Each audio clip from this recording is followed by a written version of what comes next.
আপনাদেরকে একটা কথা বলে রাখি, অনেকে আহলে হাদিসদের সম্পর্কে সমাজে বিভ্রান্ত ছড়ায়। আমি যে মাদ্রাসায় চাকরি করি, সেই মাদ্রাসার এক টিচার 10ম শ্রেণীতে গিয়ে বলছে আহলে হাদিস তারা কোরআন মানে না যারা। কি কথা কি বুঝতে পারছেন না আপনারা? আহলে হাদিস কারা? কোরআন মানে না যারা। প্রমাণ কি? আহলে হাদিস মানে হাদিসের অনুসারী, তারা হাদিস মানে কোরআন মানে না। উনি কি সত্য বলেছেন না মিথ্যা বলেছেন? চরম তথ্য সন্ত্রাস, চরম মিথ্যা কথা। আহলে হাদিসরা কোরআন মানে না, কে বলেছে আপনাকে? আহলে হাদিসরা কোরআন মানে, এই কথা মিথ্যা কথা। যদি আহলে হাদিসরা কোরআনে না মানে তারা নামাজ পড়ে কি দিয়া? এটা মিথ্যা কথা। এটা হলো জনগণকে সত্য থেকে মিথ্যার দিকে ডাইভার্ট করার একটা বাক্য।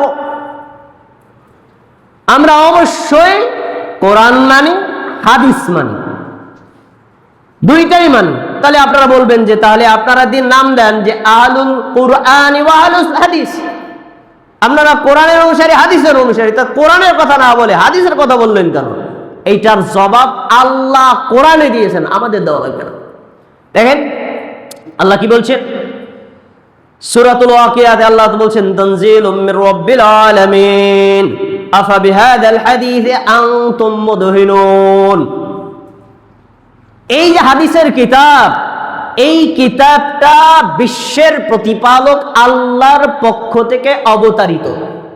অনুবাদ বুঝে থাকলে বলেন, এই যে হাদিসের কিতাব, এটা দ্বারা কি আল্লাহ কোরআন বুঝাইছে না অন্য কিছু?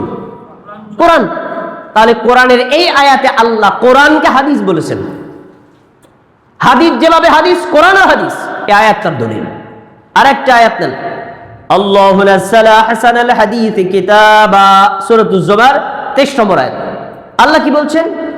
আল্লাহ তাবারাকা ওয়া তাআলা সবচেয়ে সুন্দর হাদিসের কিতাব অবতরণ করেছেন। তাহলে এই হাদিসের কিতাব দ্বারা কোনটা উদ্দেশ্য? কোরআন। তাহলে কোরআন নিজেই কোরআনকে হাদিস বলেছে। কোরআনের অনেকগুলো নাম আছে, কোরআনুল কারীম, কোরআনুল মাজিদ, আরো অনেক শব্দ দেওয়া আছে। তার ভিতরে কোরআনের আরেকটা নাম হলো হাদিস। তাই যারা আহলুল হাদিস তারা কোরআনেরও অনুসারী, হাদিসেরও অনুসারী। আমরা যখন এটাকে বিশ্লেষণ করি বলি, তখন কোরআন হাদিসের অনুসারী বলি না, বলি কি কোরআন ও সহিহ হাদিসের অনুসারী। এই কথাটা কেন বলেন? কারণ আমাদের সমাজে হাদিসের নামে অনেক মিথ্যা কথা চলছে, যা আসলে কোরআনও না হাদিসও না। এটাকে আপনারা শুনছেন না? কি অনেক হাদিস আমাদের সমাজের বক্তাদের মুখে আছে, কিন্তু কোনো হাদিসের কেতাবে নেই। কি নবী আপনাকে যদি সৃষ্টি না করা হতো, আসমান জমিনে কোনো কিছু সৃষ্টি করা হতো না, এ শুনছেন? তারপরে বলা হয় কি জ্ঞানের জন্য চীন দেশে হলেও ভ্রমণ করো, এ কথা বলা হয় না? তারপর বলে কি আল্লাহ রাসূল বলছেন, একেবারে টোটাল মিথ্যা কথা।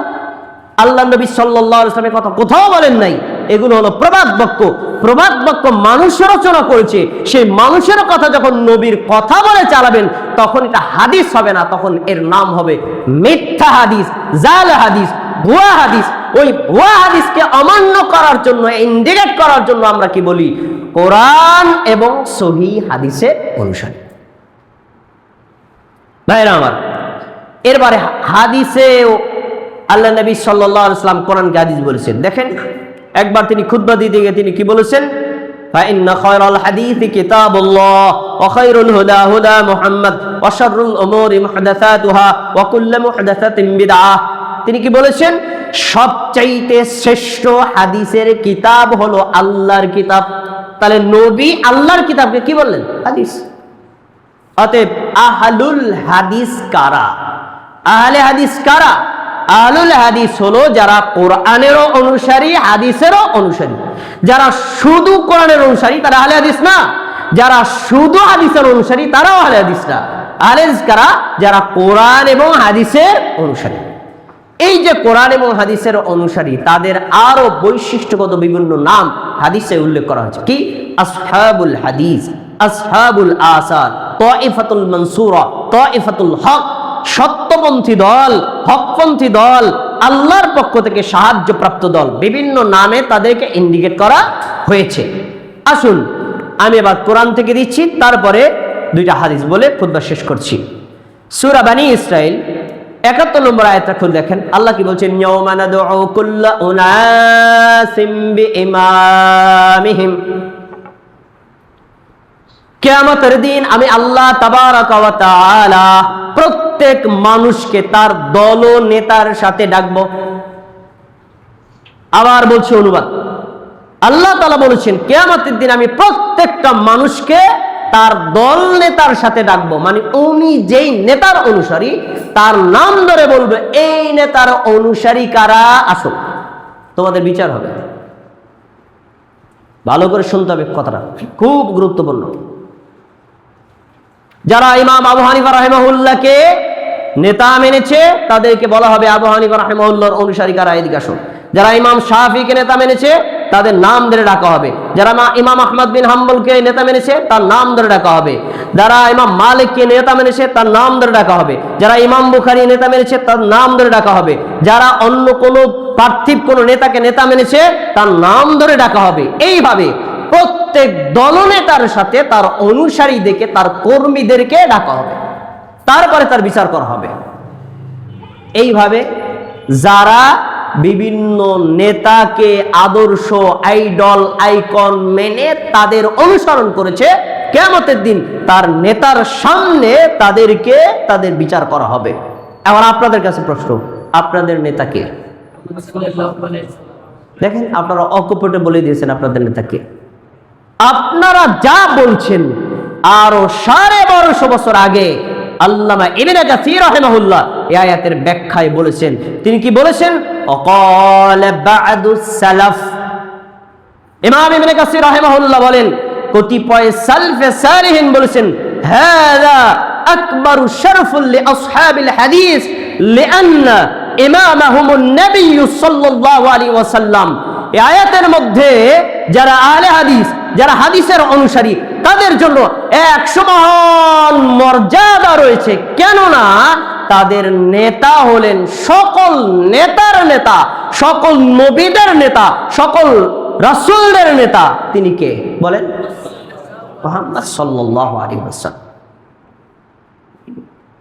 তাহলে এখান থেকে স্পষ্ট বোঝা যায়, যারা মুহাম্মদ সাল্লাল্লাহু আলাইহি ওয়াসাল্লামকে পার্থিব নেতা, জাতীয় নেতা, ধর্মীয় নেতা, ব্যক্তিগত নেতা, সামাজিক নেতা, সকল ক্ষেত্রে যে নবী মুহাম্মদ সাল্লাল্লাহু আলাইহি ওয়াসাল্লামকে কপি করেছে, কিয়ামতের দিন তার একজন নেতা হবেন, তিনি হবেন নবী মুহাম্মদ সাল্লাল্লাহু আলাইহি ওয়াসাল্লাম। আহলে হাদিসরা কোন খুচরা নেতা, পাতি নেতা, পাইকারি নেতা এগুলোর অনুসরণ করে না। জাত নেতা, যিনি নেতা হওয়ার যোগ্য, যিনি দুনিয়ার নেতা, আখিরাতের নেতা, তিনি হলেন নবী মুহাম্মদ সাল্লাল্লাহু আলাইহি ওয়াসাল্লাম, তাকে মানে। আপনি যদি জান্নাতে যেতে চান, জাহান্নাম থেকে মুক্তি পেতে চান, কিয়ামতের দিন আপনি নবীর শাফাআত পেতে চান, তাহলে আপনাকে নবী মুহাম্মদ সাল্লাল্লাহু আলাইহি ওয়াসাল্লামের সুন্নাত, তার হাদিস এবং তার রেখে যাওয়া তার প্রশিক্ষিত সাহাবীদের অনুসরণ করা ছাড়া জান্নাতি দলে ওঠার কোনো সুযোগ নেই। তাদের আপনি অনুসরণ করতে হবে। ভাইরা আমার, এবার দুইটা হাদিস বলে আলোচনা শেষ করছি, খুব খেয়াল করে শুনতে হবে। সুনানে তিরমিজিতে দুইটা হাদিস দেওয়া আছে, হাদিস দুইটা পরস্পর সমর্থবোধক। কুররা রাহিমাহুল্লাহ বলেন, রাসূলুল্লাহ সাল্লাল্লাহু আলাইহি ওয়াসাল্লাম বলছেন, লা তাযালু তাইফাতুম মিন উম্মতি, আমার উম্মতের মধ্যে একটা দল সর্বদাই আলাল হক, হকের উপর প্রতিষ্ঠিত থাকবে, ইসলামের উপর, ঈমানের উপর, সত্যিকারে আল্লাহ এবং তার রাসূল এবং সাহাবীদের রেখে যাওয়া ইসলামের উপর তারাই থাকবে, বাকি সব গোমরা হয়ে যাবে, এরাই হকের উপর থাকবে। তারপর তিনি বলছেন, হাত্তা ইলা ইয়াউমিল কিয়ামা, এমন করতে করতে কিয়ামত এসে যাবে, মানে এই দলটা কিয়ামত পর্যন্ত থাকবে। তারপর তিনি বলছেন, লা ইয়াদুররুহুম মান খাযালাহুম হাত্তা সাআ, কিয়ামত পর্যন্ত যত বাতিল ফিরকা, যত গোমরা ফিরকা তাদেরকে গোমরা করতে চাইবে, বাতিল বানাতে চাইবে, কিন্তু তারা বাতিল হবে না, কারণ তারা আল্লাহর পক্ষ থেকে সাহায্যপ্রাপ্ত। আচ্ছা, এই হাদিসটা এই পর্যন্ত যাওয়ার পরে এই হাদিসটা উল্লেখ করেছেন ইমাম তিরমিজি, হাদিস নম্বর কত? 2192। খেয়াল করে শুনতে হবে, দেখুন। ইমাম তিরমিজি বলেন, ক্বালা আবু ঈসা, ইমাম তিরমিজি বলেন, ক্বালা মুহাম্মদ ইবনে ইসমাঈল, আমার উস্তাদ ইমাম বুখারীকে এই হাদিস সম্পর্কে বলতে শুনেছি। এখন ইমাম বুখারী বলেন, আমি আমার উস্তাদ আলী ইবনুল মাদিনীকে বলতে শুনেছি, হুম আহলুল হাদিস। এই হাদিস দ্বারা কিয়ামত পর্যন্ত আল্লাহর পক্ষ থেকে সাহায্যপ্রাপ্ত হকের উপর প্রতিষ্ঠিত যে দলটার কথা বলা হয়েছে তারা কারা? যারা হাদিসের অনুসারী। তার এই হাদিস ব্যাখ্যা করতে গিয়ে ইমাম তিরমিজি, ইমাম বুখারী, আলী ইবনুল মাদিনী তিনজন মহান ব্যক্তি বলেছেন তারা কারা? আহলুল হাদিস, মানে হাদিসের অনুসারী। আচ্ছা, এবার এই হাদিসটা ইমাম তিরমিজি আর এক জায়গায় উল্লেখ করেছেন, শব্দ সামান্য ভিন্ন আছে। সুনান তিরমিজি হাদিস নাম্বার 2229। সাওবান রাদিয়াল্লাহু আনহু বলেন, রাসূলুল্লাহ সাল্লাল্লাহু আলাইহি ওয়াসাল্লাম বলেছেন, লা তাযালু তাইফাতুম মিন উম্মতি যাহিরিনা আলাল হক। আমার উম্মতের মধ্যে একটা দল সব সময় হকের উপর প্রতিষ্ঠিত থাকবে। লা ইয়াদুররুহুম মান খাযালাহুম হাত্তা ইয়াতি আমরুল্লাহ। বিরাতিরা, গোমরা ফেরকার দলেরা, জাহান্নামী ফেরকার দলের লোকেরা যতই তাদেরকে ক্ষতি করতে চাইবে তাদেরকে কোনো ক্ষতি করতে পারবে না। এই ক্ষতি মানে কি? জোরে আমিন বলবেন। আপনাকে টুকরা করে ফেলতে পারবে, আপনাকে রক্তাক্ত করতে পারবে, মসজিদ থেকে বয়কট করতে পারবে, সমাজ থেকে বয়কট করতে পারবে, আপনার সাথে সম্পর্ক ছিন্ন করতে পারবে, দুনিয়াবি ক্ষেত্রে আপনার ক্ষতি করতে পারবে, কিন্তু হক থেকে আপনাকে 100 পরিমাণ সরাতে পারবে না। যে হক বুঝেছে, হক থেকে তাকে 100 পরিমাণ সরাতে পারবে না। এটার কথা বলা হয়েছে। বেদাতীরা তাকে যতই ক্ষতি করার চেষ্টা করুক, তারা সুন্নাতের উপর থাকবে, তারা তাওহীদের উপর থাকবে। হাদিসটা এই পর্যন্ত বলেছেন। বলার পরে ইমাম তিরমিজির মন্তব্য শুনেন। ক্বালা আবু ঈসা, ইমাম তিরমিজি বলেন, ক্বালা মুহাম্মদ ইবনে ইসমাঈল, আমার উস্তাদ ইমাম বুখারী বলেছেন, ইয়াকুলু, তিনি বলেছেন, সামিআতু আলী ইবনুল মাদিনী, ইমাম বুখারীর উস্তাদ আলী ইবনুল মাদিনী তিনি বলেছেন। আর আলী ইবনুল মাদিনীর উস্তাদ হলেন রাসূলের সাহাবী, তার জামাতা ফাতেমা রাদিয়াল্লাহু তাআলা আনহার স্বামী হাসান হুসাইনের বাবা, আর ইসলামের চতুর্থ খলিফা আলী রাদিয়াল্লাহু আনহু বলেন, ক্বালা আলী রাদিয়াল্লাহু তাআলা আনহু হুম আহলুল হাদিস। এই যে রাসূল সাল্লাল্লাহু আলাইহি ওয়াসাল্লাম হাদিসটা বলেছেন, আল্লাহর পক্ষ থেকে তারা সাহায্যপ্রাপ্ত, গোমরা ফিরকার লোকেরা তাদেরকে যত ক্ষতি করতে চাইবে কিন্তু ক্ষতি করতে পারবে না, কিয়ামত পর্যন্ত তারা হকের উপর থাকবে। এই দলটা কারা জেনে নাও। আলী রাদিয়াল্লাহু তাআলা বলছেন, হুম আহলুল হাদিস, তারা হলো আহলে হাদিস, তারা হলো হাদিসের অনুসারী। আচ্ছা, এবার একটা তথ্য কথা শুনুন। এই যে হাদিসটা ইমাম তিরমিজি রাহিমাহুল্লাহ দুই জায়গায় উল্লেখ করেছেন। এক জায়গায় আলী ইবনুল মাদিনীর মন্তব্য শেষ, আরেক জায়গায় আলী রাদিয়াল্লাহু তাআলা আনহু পর্যন্ত গিয়ে পৌঁছেছে। তার মানে রাসূলের একজন সাহাবী, ইসলামের চতুর্থ খলিফা, তিনি বললেন যারা জান্নাতি, যারা জাহান্নাম থেকে মুক্তিপ্রাপ্ত, যারা আল্লাহর পক্ষ থেকে সাহায্যপ্রাপ্ত, তারা কারা? তারা আহলে হাদিস। এখন আলী রাদিয়াল্লাহু তাআলা আনহু যদি আহলে হাদিস শব্দটা বলে, আহলে হাদিসের গ্রহণযোগ্যতা বাড়ে না কমে? এবার কমানো যায় কিভাবে? কমানোর কৌশল হলো, দেওবন্দ থেকে যখন এই তিরমিজিটা আরবিতে লিখেছে তখন প্রথম হাদিসে আলী ইবনুল মাদিনী পর্যন্ত মত ঠিক রাখছে, দ্বিতীয়বার হাদিসটা যখন উল্লেখ করেছে তখন আলী রাদিয়াল্লাহু তাআলা আনহু যে বলেছেন তারা আহলে হাদিস, আলী রাদিয়াল্লাহু তাআলা আনহুর মতটাকে তারা ওখানে ডিলিট করে দিছে। প্রশ্ন হলো কেন? এর কারণ যারা এই হাদিসের কিতাবটা লিখেছিলেন তারা ছিলেন মাযহাবের অনুসারী।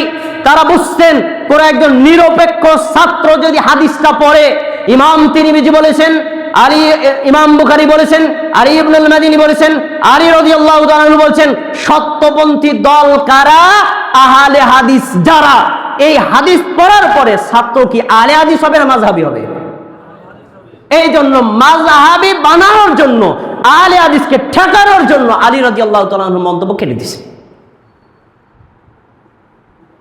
তার মন্তব্য কেটে দিছে। এখন একটা কথা বলে রাখি, এই কথাটা বলে আমার খুতবা শেষ।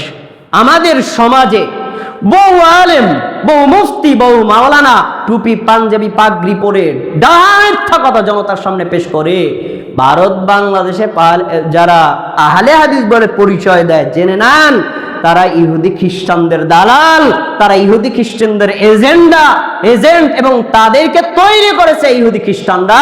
বিশেষ করে ভারতে যখন এই ব্রিটিশরা শাসন করত তখন আহলে হাদিসের উদ্ভব হয়, এর আগে ছিল না।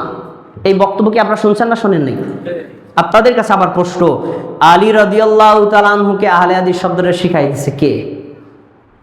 ব্রিটিশরা? বলেন না। যে হাদিস আমি আপনাকে শোনাইলাম, এই হাদিসটা 1200 বছর আগে লেখা হাদিসের কিতাব লেখা। আলী রাদিয়াল্লাহু তাআলা বলেছেন তারা আহলে হাদিস, আলী ইবনুল মাদিনী বলেছেন তারা আহলে হাদিস, ইমাম তিরমিজি বলেছেন তারা আহলে হাদিস, ইমাম বুখারী বলেছেন তারা আহলে হাদিস। তাদের সময় কি ব্রিটিশদের কোনো অস্তিত্ব ভারত বাংলাদেশে ছিল? না। তাহলে যারা বলে আহলে হাদিসের নামটা যদি খ্রিস্টানরা দিছে, এটা মিথ্যা কথা, মিথ্যা কথা, জনগণকে হক থেকে সরানোর জন্য মিথ্যা কথা বলে তারা। আল্লাহ রাব্বুল আলামিন তাদেরকে হেদায়েত দান করুন বলে না, আমাদেরকে সত্যমন্ত্রী হওয়া তৌফিক দান করুন। আমিন। অনেক কথা রয়ে গেছে, আমি এক নজরে আহলে হাদিসের বৈশিষ্ট্য তুলে ধরছি। আপনাদের মধ্যে এই বৈশিষ্ট্য থাকলে আলহামদুলিল্লাহ, না থাকলে অর্জন করে নেবেন। 1 নম্বর, আহলে হাদিস কারা? যারা সংস্কারপন্থী। সংস্কারপন্থী মানে একটা ভুল আমি জানছি, ভুলটা কি সংশোধন করবো না ভুলের উপর অটল থাকবো? ভুলের উপর অটল থাকে যারা, তারা গোড়াপন্থী। আর ভুল সংশোধন করে যারা, তারা কি? সংস্কারপন্থী। 2 নম্বর, আকীদা এবং আমলে তারা মধ্যমপন্থী, চরমপন্থীও নয়, নরমপন্থীও নয়। 3 নম্বর, তারা আল্লাহর নাম এবং গুণের প্রকাশ্য অর্থ করে, আল্লাহ এবং তার রাসূল যা বলছেন তাই, কোনো বিকৃত করে না। 4 নম্বর, তারা জামাতবদ্ধভাবে জিহাদ করে। আহলে হাদিসরা জিহাদ করে, খুচরা জিহাদ না। আহলে হাদিসরা জিহাদ করে কিন্তু জঙ্গিবাদী করে না। আহলে হাদিসরা এই কথা বলে না, আসেন বাংলাদেশের 64টা জেলায় 64টা আদালতে বোম মারবো, ইসলাম কায়েম করে ফেলবো, এ কথা আহলে হাদিসরা কোনোদিন বলে না। এইটা হলো সন্ত্রাসী। যাদের পরিবেশ যেদিন হবে তখন এক আমিরের নেতৃত্বে গোপন কোন জিহাদ নয়, প্রকাশ্য জিহাদ হবে। এই জিহাদকে আহলে হাদিসরা সমর্থন করে। তারপরে 5 নম্বর, তারা কাফের মুশরিকদের বিরুদ্ধে অত্যন্ত কঠোর, মুসলিমদের প্রতি দয়াশীল। এরপরে 6 নম্বর, তারা সুন্নাতের অনুসারী, বেদাতকে বর্জনকারী। 7 নম্বর, তারা সবসময় ঐক্যবদ্ধ থাকার চেষ্টা করে। 8 নম্বর, তারা দলিল ভিত্তিক আমল করে। 9 নম্বর, মোস্ট ইম্পর্টেন্ট বিষয়, তারা দলিলটাকে সালফে সালিহিনের মানহাজ বুঝ অনুযায়ী বুঝে, নিজেদের মন মতো না।